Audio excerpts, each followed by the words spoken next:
പ്രിയപ്പെട്ട സഹോദരങ്ങളെ, നമ്മൾ ഇന്ത്യൻ സ്വാതന്ത്ര്യ സമര ചരിത്രങ്ങളിലൂടെ കടന്നു പോവുകയാണ്. അതിലെ പ്രധാനപ്പെട്ട സംഭവങ്ങള്, പ്രധാനപ്പെട്ട കഥാപാത്രങ്ങള്, പ്രധാനപ്പെട്ട കാലഘട്ടങ്ങള് നമ്മൾ ചർച്ച ചെയ്തുകൊണ്ട് പോവുകയാണ്.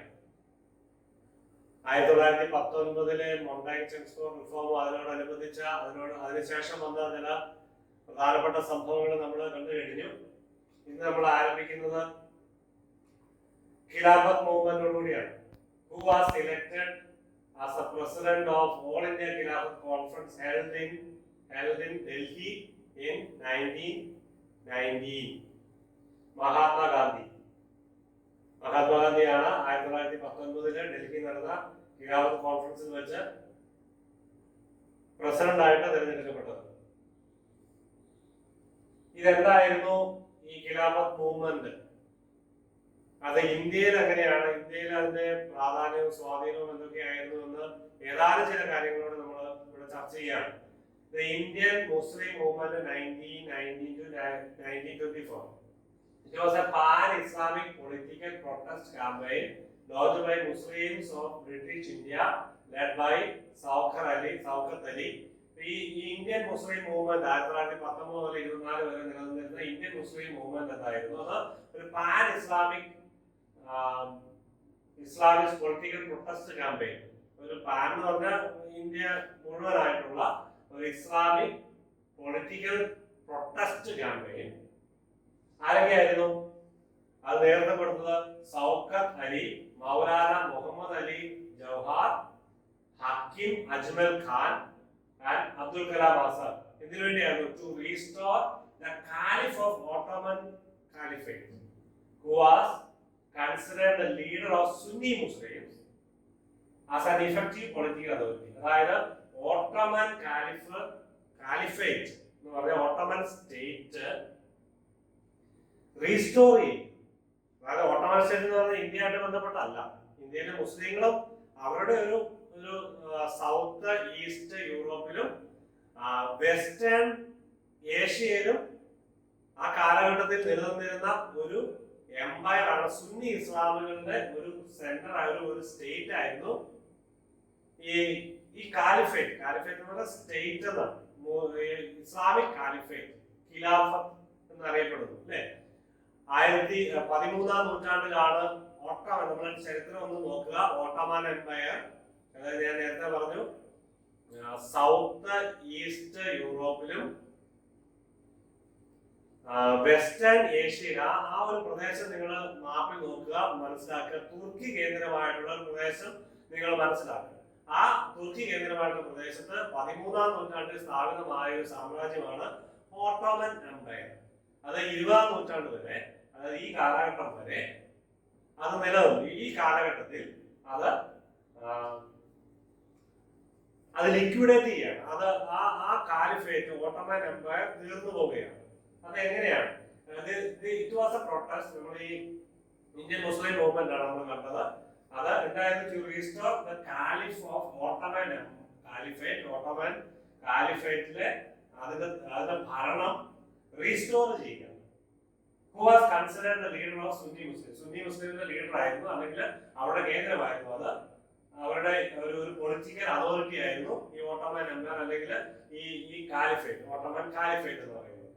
It was a protest against the sanctions placed on the Caliph and Ottoman Empire after the First World War by the Treaty of Severs. ഈ Treaty of Severs 1920 ഓഗസ്റ്റ് 10-ാം തീയതി ഫ്രാൻസിൽ നടന്ന ഉടമ്പടിയാണ്. ഈ ഉടമ്പടി അനുസരിച്ച് അതിന് ബ്രിട്ടീഷുകാരുടെ ഒന്നാം ലോകമഹായുദ്ധത്തിന് ശേഷം ഉണ്ടായൊരു ഈ ഉടമ്പടിയോടുകൂടി ഇസ്ലാമിക് കാലിഫേറ്റ്, ഈ ഓട്ടോമൻ എംപയർ ലിക്വിഡേറ്റ് ചെയ്യണം. അതോടുകൂടി തന്നെ പൂർണ്ണമായിട്ട് തീരുകയാണ്, അത് അവസാനിക്കുകയാണ് ലിക്വിഡേറ്റ്. അതിന്റെ ഒരു പരിണിതഫലമായിട്ട്, ഒരു പ്രതിഫലനമായിട്ടാണ് ഇവിടുത്തെ മുസ്ലിങ്ങളുടെ ഇടയിൽ ഇങ്ങനെ ഒരു ഈ മൂവ്മെന്റ് നടക്കുന്നത്, ഈ ഖിലാഫത്ത് മൂവ്മെന്റിലേക്ക് വരുന്നത്. അതായത് ഓട്ടോമൻ കാലിഫേറ്റ് ഈ പ്രദേശങ്ങൾ നമ്മൾ പറഞ്ഞ ഈ സൗത്ത് ഈസ്റ്റ് യൂറോപ്യൻ ഏരിയയിലും വെസ്റ്റ് ഏഷ്യയുടെ ഏരിയയിലും തുർക്കി കേന്ദ്രമായിട്ടുള്ള ഏരിയയിൽ നടന്ന ആ ഒരു മൂവ്മെന്റ് ഓട്ടോമൻ കാലിഫേറ്റിനെ, ഓട്ടോമൻ എംപയറിനെ ലിക്വിഡേറ്റ് ചെയ്ത ഈ ട്രീറ്റി ഓഫ് സിവിയേഴ്സ് വഴിയായിട്ട് ഇവരെ ലിക്വിഡേറ്റ് ചെയ്യപ്പെട്ട ആ ഒരു സംഭവം, അതിന്റെ ഒരു പ്രതിഫലനമാണ് ഇന്ത്യയിൽ ഖിലാഫത്ത് മൂവ്മെന്റ് എന്ന പേരിൽ ആരംഭിക്കുന്നത്. സുന്നി മുസ്ലിം നേതൃത്വത്തിലാണ്, സുന്നി മുസ്ലിങ്ങളുടെ ആസ്ഥാനമായിരുന്നു അവിടെ. മുസ്ലിങ്ങൾ കേരളത്തിലെ അല്ലെങ്കിൽ ഇന്ത്യയിലെ മുസ്ലിങ്ങളുടെ നേതൃത്വത്തിലാണ് ഈ ഖിലാഫത്ത് മൂവ്മെന്റ് ഇവിടേക്ക് കൊണ്ടുവന്നത്. Gandhi supported the Khilafat movement because Gandhi ആ ഖിലാഫത്ത് മൂവ്മെന്റിനെ സപ്പോർട്ട് ചെയ്തു ആരംഭത്തിൽ. അത് പിന്നീട് ലഹളയായിട്ട് മാറുന്നത് നമ്മളിപ്പോ കാണും. എന്തുകൊണ്ടാണ് ഗാന്ധി സപ്പോർട്ട് ചെയ്തത്? ഗാന്ധി കണ്ടത് എന്താ?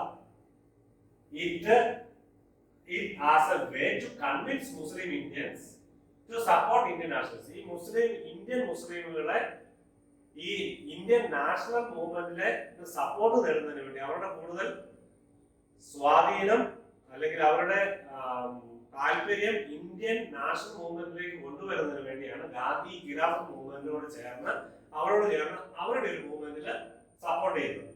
ഇതിന്റെ ഒരു പ്രതിഫലനമായിട്ട് നമ്മുടെ മലബാർ റിബല്യൻ, കേരളത്തിൽ നടന്നൊരു വിപ്ലവമാണ് 1921. അതേപറ്റി നമ്മളൊന്ന് കാണാം. ഈ ഓട്ടോമൻ എംപയർ, തുർക്കി കേന്ദ്രമായിട്ടുള്ള ഓട്ടോമൻ എംപയർ 20ാം നൂറ്റാണ്ടിൽ അസ്തമിക്കുന്നു. അതിന്റെ ബ്രിട്ടീഷുകാർ ഉൾപ്പെടുന്നു. അതുകൊണ്ടാണ് ബ്രിട്ടീഷ് ഇന്ത്യ, ബ്രിട്ടീഷ് ഫ്രാൻസ് അല്ലെങ്കിൽ ഒന്നാം ലോകയുദ്ധത്തിൽ പങ്കെടുത്തവര്, അതിന്റെ ഒന്നാം ലോകത്തിന്റെ പരിണിതഫലമായിട്ട് ഇവരൊക്കെ ചേർന്ന് ഈ ട്രീറ്റി ഓഫ് സിവേഴ്സ് പാരീസിൽ വെച്ച് 1920 ഓഗസ്റ്റ് 10 നടന്നു. അതോടുകൂടി ഓട്ടോമൻ എംപയർ പൂർണ്ണമായിട്ട് ഇല്ലാതാകുന്നു. അതിനെ റീസ്റ്റോർ ചെയ്യുന്നതിന് വേണ്ടിയാണ് ഈ മൂവ്മെന്റ് വരുന്നത്. അതിന്റെ ഒരു കേരളത്തിലെ ഇന്ത്യയിലെ പ്രതിഫലനമാണ് ഖിലാഫത്ത് മൂവ്മെന്റ്. കേരളത്തിൽ അത് 1921 മാപ്പിള ലഹള എന്ന പേരിലേക്ക് ഒരു കലാപത്തിലേക്ക് നയിക്കപ്പെടുകയാണ്. 1921 മാപ്പിള ലഹള started as resistance against British colonial rule in prevailing feudal system. അതായത് ഇവിടുത്തെ ബ്രിട്ടീഷ് റൂളിനും ഫ്യൂഡൽ സിസ്റ്റത്തിനും എതിരായിട്ടുള്ള ഒരു റെസിസ്റ്റൻസ് ആയിട്ടാണ് ഈ മാപ്പിള ലഹള ആരംഭിക്കുന്നത്. In favour of the Khilafat movement in south Malabar. Khilafat മൂവ്മെന്റിനോട് ആഭിമുഖ്യം പ്രകടിപ്പിച്ചുകൊണ്ട് മലബാറിൽ നടക്കുന്നു.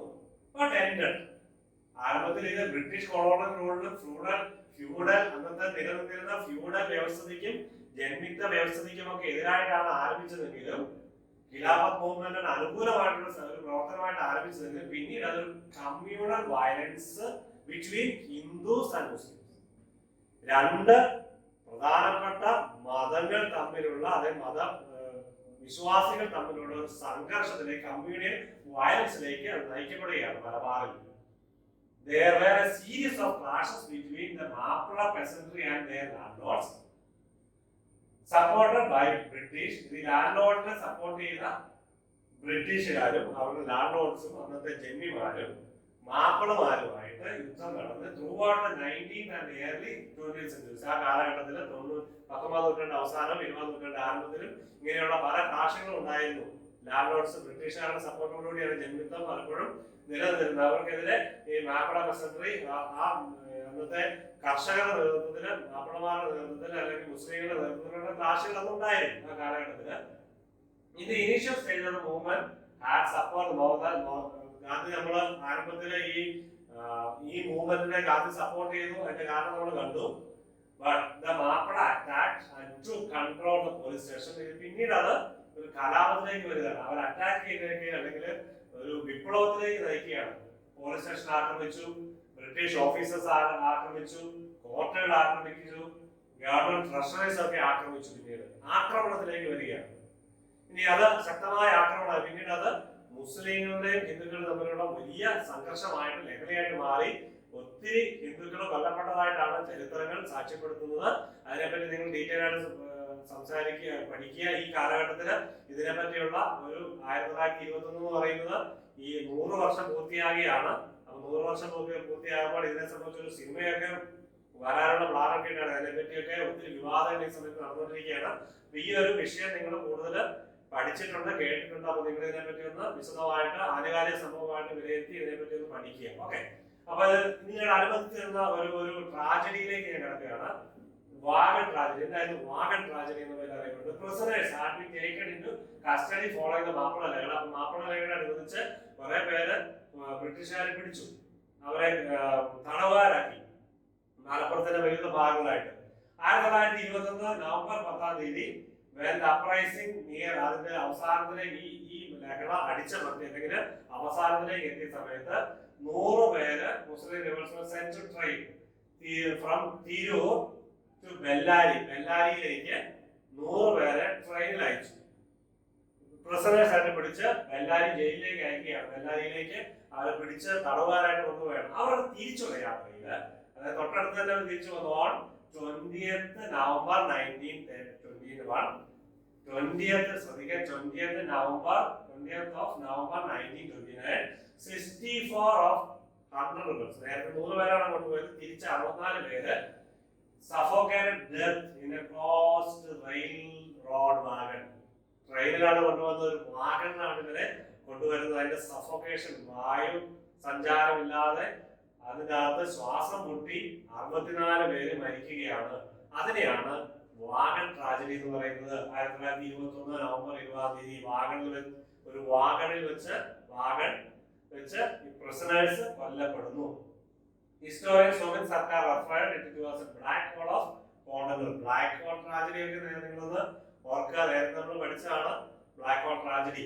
Black hole tragedy of Podanur, monument തിരൂരില് ഇതിനെ സംബന്ധിച്ച് ഒരു മോണമെന്റും ഉണ്ട്. ഇനി അടുത്തത് ഇപ്പൊ ഖിലാഫത്ത് മൂവ്മെന്റും അല്ലെങ്കിൽ ഓട്ടോമൻ എംപയർ ഏകദേശം നിങ്ങൾ ധാരണയായിരിക്കുന്നു. കൂടുതൽ പഠിക്കണമെങ്കിൽ നിങ്ങൾ ഇന്റർനെറ്റ് സെർച്ച് ചെയ്തോ അല്ലെങ്കിൽ പുസ്തകങ്ങൾ വായിച്ച് നിങ്ങൾക്ക് അതിനെപ്പറ്റി കൂടുതൽ പഠിക്കാവുന്നതാണ്. അപ്പോൾ അതിനെപ്പറ്റി ഏകദേശം ഒരു ഐഡിയ നിങ്ങൾക്ക് ലഭിച്ചു എന്ന് മനസ്സിലാക്കുകയാണ്. Okay, who set up the Swaraj party in 1922? Swaraj party സ്ഥാപിച്ച C.R. ദാസ് ആൻഡ് മോട്ടിലാൽ നെഹ്റു. എന്താണ് ഈ സ്വരാജ് പാർട്ടി എന്ന് പറയുന്നത്? Swaraj party was A political party formed in India in January 23. അതായത് നേരത്തെ 22 നമ്മൾ കണ്ടു.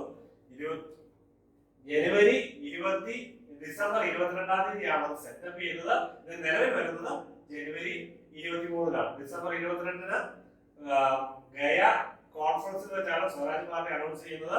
അത് തൊട്ടടുത്ത മാസം തന്നെ നിലവിൽ വന്നു. അപ്പോൾ ഈ വർഷം ഒന്ന് ശ്രദ്ധിക്കുക, അതിന് മാറ്റം ഉണ്ടാകരുത്. സെറ്റപ്പ് എന്ന് പറയുമ്പോൾ ഡിസംബർ 22 ആണ്, 1922ആണ്. National Congress that sought greater self-government and political freedom for the Indian people from British rule. അതാണ് ഇതിന്റെ ലക്ഷ്യം. സെൽഫ് ഗവൺമെന്റ്, നമുക്ക് സ്വന്തമായിട്ടൊരു ഗവൺമെന്റ് ഉണ്ടാവണം.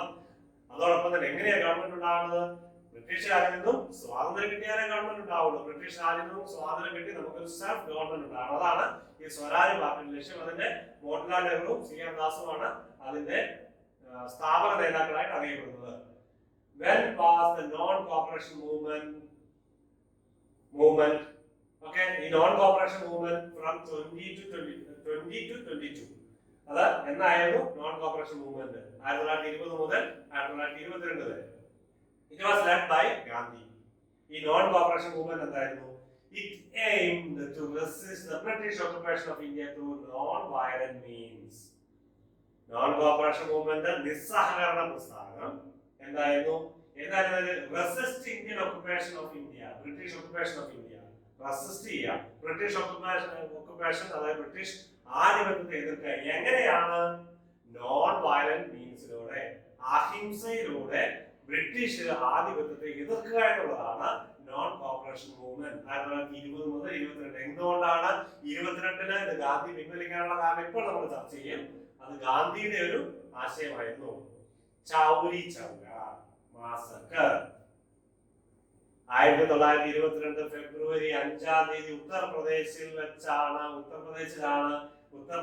ചൗരി ചൗര എന്ന പ്രദേശത്ത് വെച്ചാണ് ചൗരി ചൗര കൂട്ടക്കൊല സംഭവിക്കുന്നത്. എന്തായാലും ചൗരി ചൗര കൂട്ടക്കൊല അതിന്റെ ഇവിടെ എഴുതിയിട്ടുണ്ട്. Attack police station. ആര്?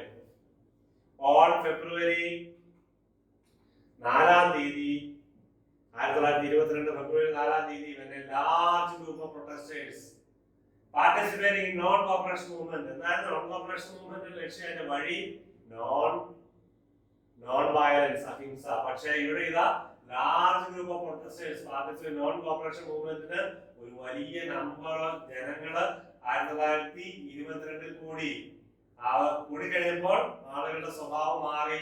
ക്ലാഷ് വിത്ത് പോലീസ് എതിർത്ത് അവർ കൂടിയപ്പോൾ പോലീസ് തടയാൻ വന്നു. പോലീസുമായിട്ട് ഏറ്റുമുട്ടലുണ്ടായി. അവിടെ പ്രശ്നമായി. Open fire. ഈ റിറ്റാലിയേഷൻ പോലീസുമായിട്ട് ഏറ്റുമുട്ടലിന്റെ പരിണിത ഫലം എന്താ സംഭവിക്കുന്നത്? അതിന്റെ പ്രത്യാഘാതമായിട്ട് the demonstrators attacked them, set fire to a police station, killing all of its occupants. ഫെബ്രുവരി 5-ാം തീയതി 22 പോലീസുകാരെ ഈ ചൗരി ചൗര പോലീസ് സ്റ്റേഷൻ ആക്രമിച്ച് ഈ പ്രൊട്ടസ്റ്റേഴ്സ് ഫെബ്രുവരിയിൽ കൂടിയ പ്രൊട്ടസ്റ്റേഴ്സ് എവിടെയാണ് യുപിയിലെ ഉത്തർപ്രദേശിലെ ചൗരി ചൗര എന്ന സ്ഥലത്ത് കൂടിയ ആ ജനങ്ങള് പോലീസ് സ്റ്റേഷൻ ആക്രമിച്ച് 22 പോലീസുകാരെ കൊന്നു എന്നായിരുന്നു 1922 ഫെബ്രുവരി 5-ാം തീയതി. അതാണ് ചൗരി ചൗര സംഭവം, മാസക്കർ എന്ന പേര് അറിയപ്പെടുന്നത്. ഇത് ഗാന്ധിയെ ചൊടിപ്പിച്ചു. എന്താണ് നോൺ വയലൻസ് ആയിരുന്നു, അഹിംസയായിരുന്നു, ആരെയും കൊല്ലരുതെന്നുള്ള ഒരു രീതിയായിരുന്നു ഗാന്ധിക്കുണ്ടായിരുന്നത്. പക്ഷെ ഇവിടെ വലിയ കൊലപാതകം നടന്നു. അതിന് പരിണിതപരമായിട്ട് Gandhi suspended non cooperation movement. ഏത് ഇൻസിഡന്റ് ആണ് അത് കാരണമാക്കിയിരുന്നത്? ചൗരി ചൗര. എന്നായിരുന്നു ഗാന്ധി സസ്പെൻഡ് ചെയ്തത്? 12 ഫെബ്രുവരി 1922. ഓക്കെ, തൊട്ടടുത്ത ഒരാഴ്ച കഴിഞ്ഞപ്പോൾ തന്നെ. Gandhi became the president of Indian National Congress in 1924. 1924 Gandhi Indian national കോൺഗ്രസിന്റെ പ്രസിഡന്റ് ആയി. എവിടെ വെച്ച്? ഏത് സെഷനിൽ വെച്ച്? Belgaum session of Indian national Congress. Belgaum സെഷനിൽ വെച്ച്. Who adopted the pen name Azad? ആരായിരുന്നു? Maulana Abdul Kalam Azad. When and where was Pandit Nehru born? എന്നാണ് ജവഹർലാൽ നെഹ്റു ജനിക്കുന്നത് നവംബർ 14 നമുക്കറിയാം, ശിശുദിനം ഒന്നാണ്. നവംബർ 14, 1889 അലഹബാദ് ഉത്തർപ്രദേശിൽ വെച്ചാണ് ജവഹർലാൽ നെഹ്റു ജനനം. Who is known as Chachaji Jawaharlal Nehru? How is Nehru's birthday celebrated?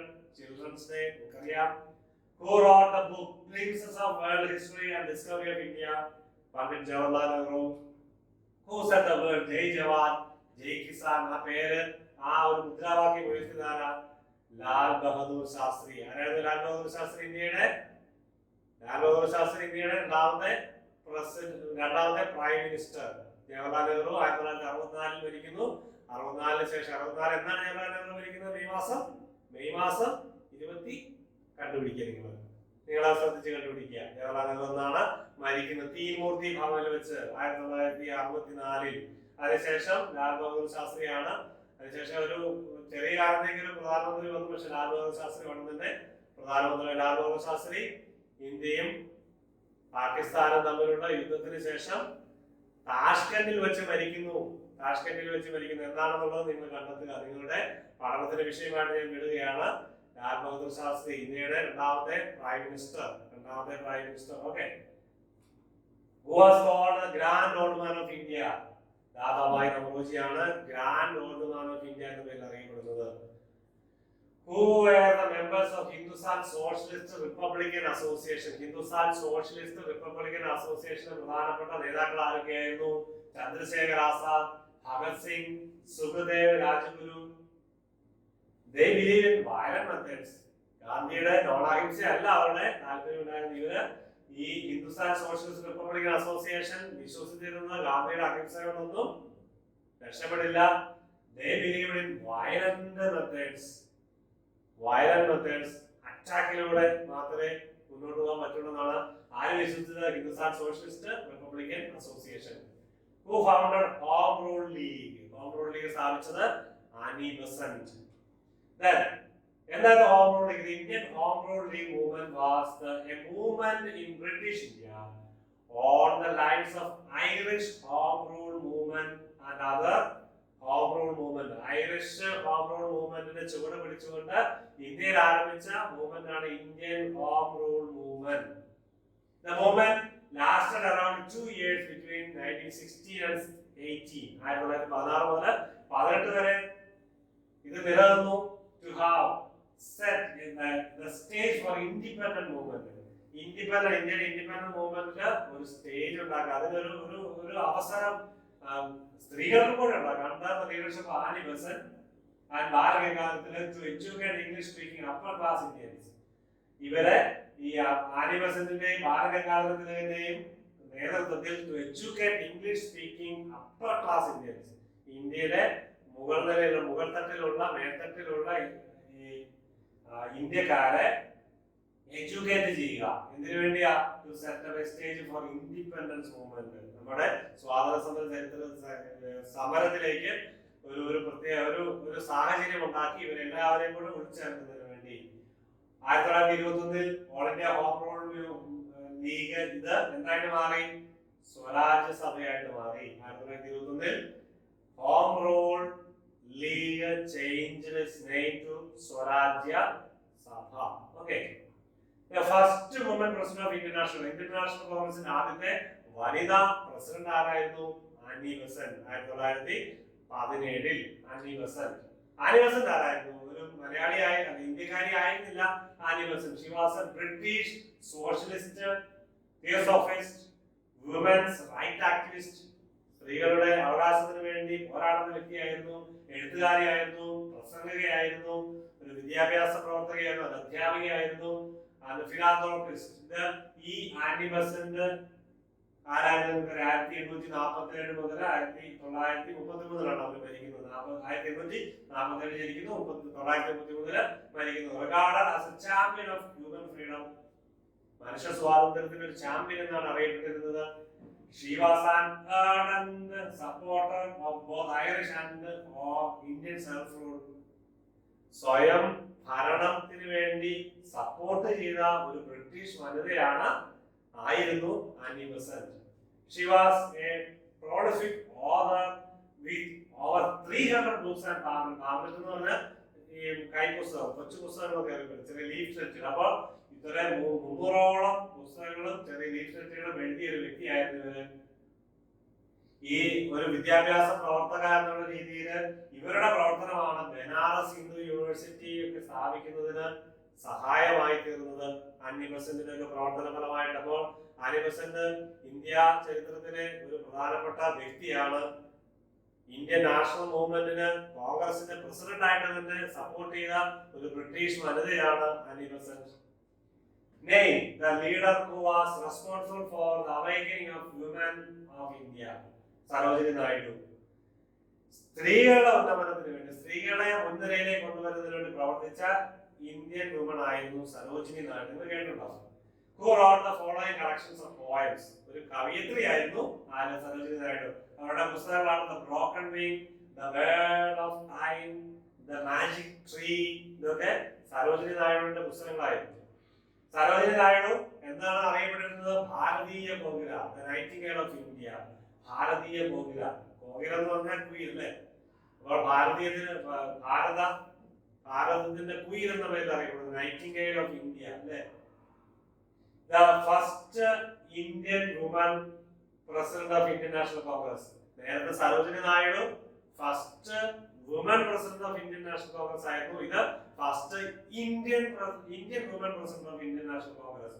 ഇന്ത്യയിൽ നിന്നുള്ള ആദ്യത്തെ ഇന്ത്യൻ നാഷണൽ കോൺഗ്രസിന്റെ പ്രസിഡന്റ് സരോജിനി നായിഡു 1925. ഒരിക്കലും സംശയം വരരുത്. Annie Besant first woman president of Indian national Congress 1917. Sarojini Naidu 1925 first Indian woman. Okay. Sarojini Naidu met Mahatma Gandhi. Mahatma Gandhi 1916 Sarojini Naidu കാണുന്ന ആദ്യമായിട്ട്. സരോജിനി നായിഡു ആരായിരുന്നു? 1879 ജനിക്കുന്നു, 1949 മരണം. Indian political activist and poet. ഒരു രാഷ്ട്രീയ പ്രവർത്തകയും ഒരു കവയിത്രിയുമായിരുന്നു Sarojini Naidu. A proponent of civil rights, women's emancipation and anti-imperialist ideas, she was an important figure in India's struggle for independence from colonial rule. ഇന്ത്യയിലെ ഇവരുടെ പ്രവർത്തനങ്ങളെ വിലയിരുത്തിക്കൊണ്ട് മുൻനിര പ്രവർത്തനങ്ങൾ സ്ത്രീകളുടെ ഭാഗത്ത് സ്ത്രീയായി നിന്നുകൊണ്ട് ഇന്ത്യൻ ഇൻഡിപെൻഡൻസ് സ്ട്രഗിളിൽ ഏറ്റവും കൂടുതൽ സ്വാധീനം ചെലുത്തിയ വനിതയായിരുന്നു സരോജിനി നായിഡു. ഇന്ത്യക്കാരിയായ വനിത. Naidu's work as a poet and her sobriquet and അർത്ഥതാണ് nickname. Okay. Nightingale of India. Mahatma Gandhi വിശേഷിപ്പിച്ചു നൈറ്റിംഗേൽ ഓഫ് ഇന്ത്യ എന്ന് സരോജിനി നായിഡു വിശേഷിപ്പിച്ചു. ഭാരതീയ കോകില എന്ന് വിശേഷിപ്പിച്ചത് Rabindranath Tagore. Nightingale of India എന്ന് വിശേഷിപ്പിച്ചത് മഹാത്മാഗാന്ധി. ഭാരതീയ കോകില എന്ന് വിശേഷിപ്പിച്ചത് Rabindranath Tagore. Okay. First Muslim president of Indian national Congress Badruddin Tyabji. അതായിരുന്നു first Muslim president of Indian national Congress. was nicknamed Gurudev, Rabindranath Tagore. Okay. Who wrote the well-known collection of the poem called Gitanjali? Gitanjali എഴുതിയത് Ravindranath Tagore. Ravindranath ടാഗോറിന് ഗീതാഞ്ജലിക്ക് Nobel സമ്മാനം കിട്ടിയത് 1913. Who wrote India's national anthem Jana Gana Mana? അറിയാം, രവീന്ദ്രനാഥ് ടാഗോർ. ഇതോടുകൂടി നമ്മൾ ഈ class അവസാനിപ്പിക്കുകയാണ്. അടുത്ത ക്ലാസ്സിൽ നമ്മൾ ഇത് ചർച്ച ചെയ്തുകൊണ്ട് ആരംഭിക്കുകയാണ്. Civil disobedience movement. നിങ്ങൾ എല്ലാവരും നന്നായിട്ട് നോട്ട് കുറിച്ച് നന്നായിട്ട് പഠിക്കുന്നുണ്ട് എന്ന് മനസ്സിലാക്കിയാണ്. എല്ലാവർക്കും നന്ദി.